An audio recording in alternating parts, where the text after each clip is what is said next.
이제 인생 시대에 있어 우리는 육생살이를 배우는 게 아니라 인생살이를 배우는 거고, 육생살이 육생시대는 선천시대로서 신이 모든 걸 주관을 해 나가면서 인생의 육생을 관장해 왔지. 그러니까 빌면 도와줬고 빌면 구할 수 있는 그 기복의 시대의 차원이 육생살이 선천시대라 얘기할 수 있는 것이고, 인생살이 인생시대는 후천시대로서 지금은 인생시대의 서막을 알리는 것과도 같아. 그러니까 내 앞에 있는 나아기 나름에 따라 달리 나타나는 작용, 반작용의 법칙, 상대성 원리가 적용함에 따라 지금부터는 내가 만들어 나가는 차원을 얘기를 하는 거예요. 인생시대라. 육생살이 인간으로 태어나 인생살이 사람으로 승화되어 사람들과 사람답게 살아가야 하는 시대에 있어 필요한 것은 정의 질량이라는 것이죠. 육을 건사시키기 위한 것은 물질적 차원의 사회 에너지였다면, 인간과 인간끼리 하나 되어 살아가기 위해 필요한 것은 영혼과 영혼이 하나 되어 살아가는 것.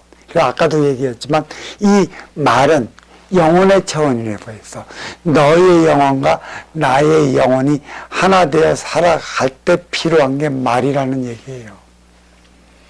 인기가 인욕을 쓰고 인간으로 살아갈 때 우리는 사람으로 승화되어 사람답게 살아가는 에너지원을 마련하기 위해 인간은 언어가 그렇게 뛰어나고 말의 발전, 문자가 그렇게 발전해 온 것입니다. 하지만 동물은 영혼이 없어요. 육 자체의 육생의 생명만 살아가는 관계로 그들은 영과 영혼이 소통치 않은 관계로 말이 발전되지 않았지. 말이 발전이 됐다면 분명히 그들은 그에 따른 영혼적 차원에서만 살아갈 텐데, 말이 발전하지 않았기 때문에 그들은 육생이 전부인 것이죠.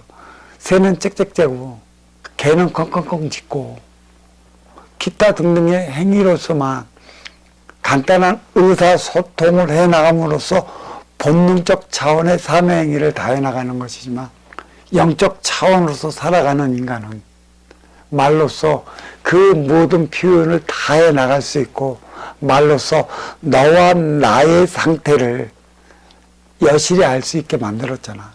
그냥 말보다 좋은 거는 없습니다. 이게 언어죠. 말이 있으니까 문자가 있는 것이지.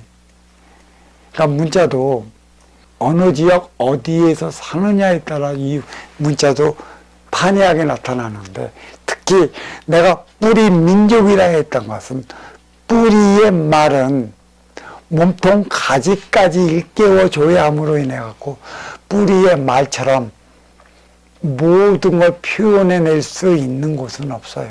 말로써 모든 것을 표현해낼 수 있는 게 뿌리의 언어죠. 그래서 뿌리만이 인생시대가 무엇이고 육생시대가 무엇이라는 걸 알아요. 인생시대는 내가 만들어 나가는 시대에서 아쉬워서 찾아가는 시대는 육생날이 육생시대요. 이루어서 맞이하는 시대는 인생날이 인생시대라.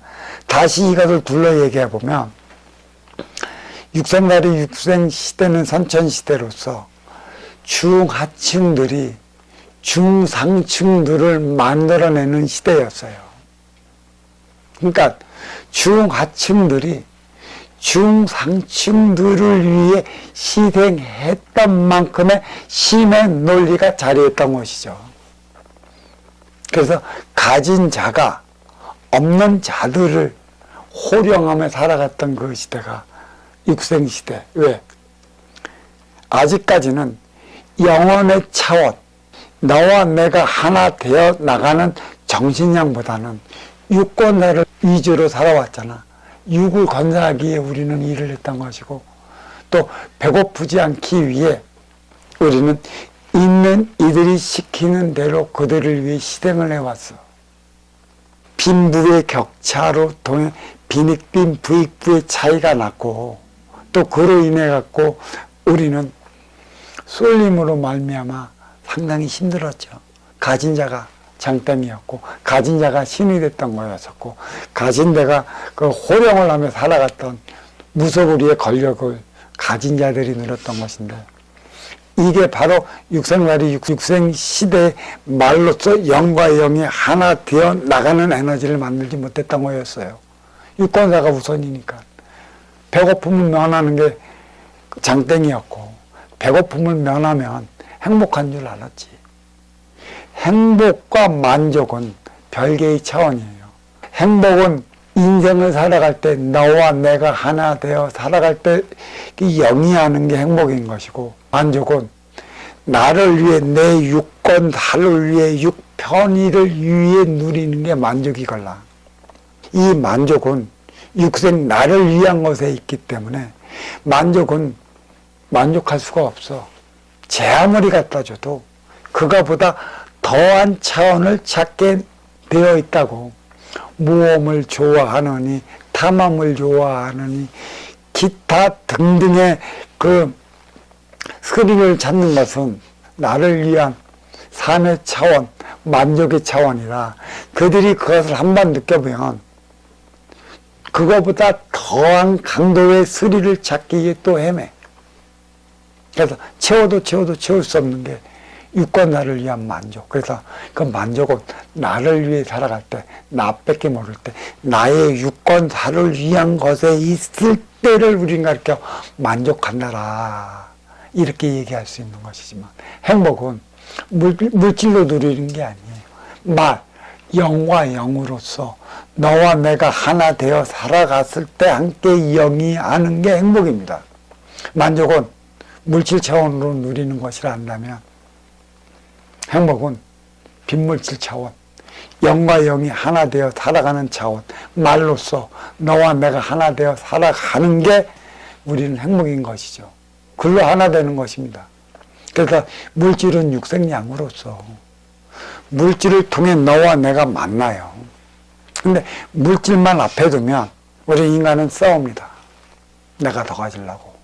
이 물질 때문에 싸우고 충돌하고 부딪히는 현상이 일어나는 것이고 그로 인해 우리는 어렵고 힘들고 고통스럽게 살아가는 것이에요. 육권사. 그러니까 물질은 나의 육신의 에너지로서의 이기의 질량으로 자리하고 있음을 알아야 하는 것입니다. 없을 때는 하나 되기 위해 의기투합하지만 있으면 내 욕심으로 뿔뿔이 흩어지는 이유가 바로 이 육생량 때문이라는 것이죠. 이 물질은 그래서 만남의 방편이에요. 근데 만났는데 하나 되어 나가는 영의 에너지 정신량이 없으면 우리는 하나 되어 살아가지 못해 행복을 영위하지 못한다는 것입니다. 물질을 찾았으면 유권자에 대한 만족은 느껴. 하지만 만족만 했지 하나 되어 살아가는 정신량 영의 에너지를 마련하지 못했다라면 만족만 했지 허공에 날개짓 하다가 안타까운 삶을 우리는 마감한다는 얘기입니다. 그만큼 중요한 것입니다. 말, 영, 정신량의 에너지 차원이 무엇인가를 우리는 잘 알고 들어가야 하는 것이에요. 육생의 물질과 정신의 빌물질은 인생양을 구가하고 추구하기 위한 것이라 만족은 그보다도 더한 만족을 추구하기 위해 늘상 헤매지만 행복은 너와 내가 하나 되을 때 누리는 영위에 나가는 에너지라 이 기쁨은 이루 말할 수 없습니다. 이 기쁨을 놓치지 않기 위해 말로써 영의 에너지를 만들어내기 위해 노력하는 것이고 이게 바로 정신량이라는 것이에요. 정신량과 육생량, 육생의 인생을 살아간다는 것은 그 사이에 정신이 있어야 하는 것인데 육생량으로 인원을 불러들였으면 하나 되어 살아가는 정신량이 없다면 우리는 헤어지고 마는 것이에요. 동물이야 육생량만으로 얼마든지 길들여 나갈 수가 있는 것이에요. 왜? 동물의 삶은 육생이 전부이기 때문에 얼마든지 먹을 것만으로 길들이고 훈련시키고 원하는 바대로 뜻하는 바대로 이끌어 나갈 수가 있지만 인간은 육생 넘어 인생을 살아가야 한다는 것이에요. 그러면 육생은 육을 건사시키는 행위에 전념해야 하는 것이죠. 언제까지? 성인이 될 때까지는 내 육을 건사시키면서 보이지 않는 에너지에 나의 지식을 쌓아나가는 것입니다. 이 지식을 쌓아나갈 때 행위 현장 사회에서 나는 살아갈 수 있는 것이고 살아가는 만큼의 내 앞에 온 인연을 만날 수 있는 것이에요.